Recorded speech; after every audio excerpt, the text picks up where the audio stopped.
I've been harassed and picked on about various things. So I've been bullied throughout middle school to high school.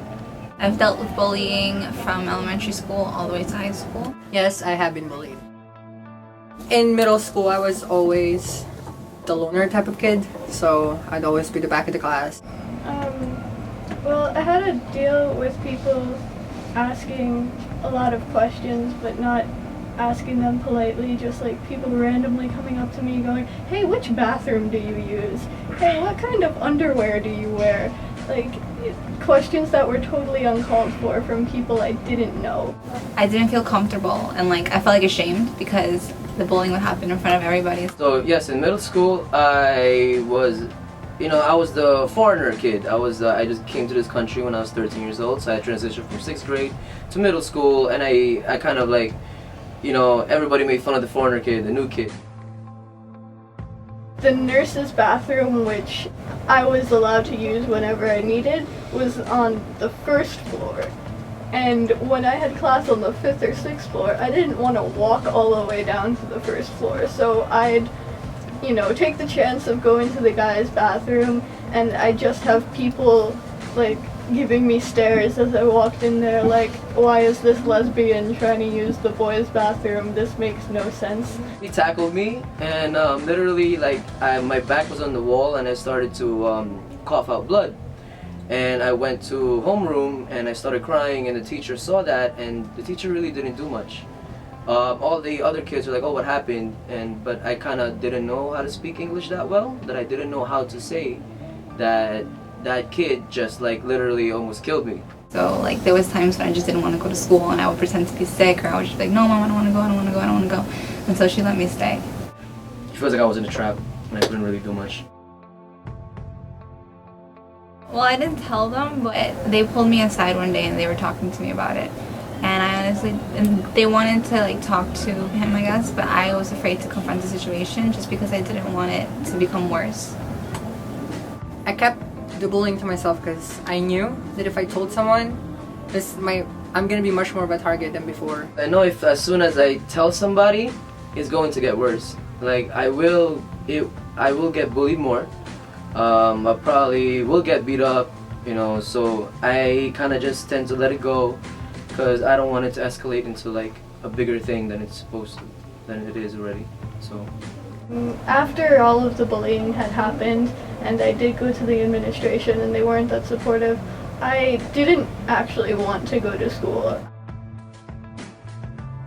It affected my education because I wouldn't go some days when we had presentations or if there were tests, and I missed a lot of the lessons. it affected my education a lot because from after middle school, I felt like I didn't want to be in school anymore. Taking my things, taking my test papers and not giving it to me, or pouring water in my bag.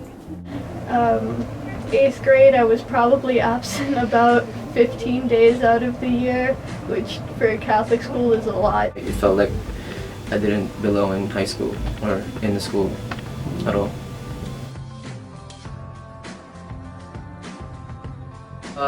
There was this one kid, he was kind of he was a very strange kid. We considered him weird because he was different. He was always so hyper, so we just made fun of him all the whole time. We even printed out pictures of him and a lot of derogatory terms on it that really we spread it around the school. We posted up on the walls. What I did was one day for practice, they ordered pizza, and I did something with the pizza, and they all came home, sick. And again, I got suspended for that again, because it was my second strike. The third strike, I can get expelled. We fought in the cafeteria. Of course, the deans came, the security guards came, everybody came. It was we felt, I felt like a criminal almost. They dragged us to the basement. Peer mediation would be more helpful in schools because you can actually get to talk to the kids and not have them just being punished, but have them learning about why their mistake was a mistake. I would have wanted them to try peer mediation, just because the alternative would have been suspending him, and that wouldn't have done anything for him or for me. That would have just not let him come to school.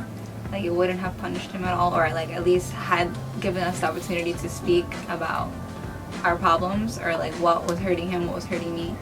And I feel like if we would have talked about it, that would have helped more than just telling him not to come to school.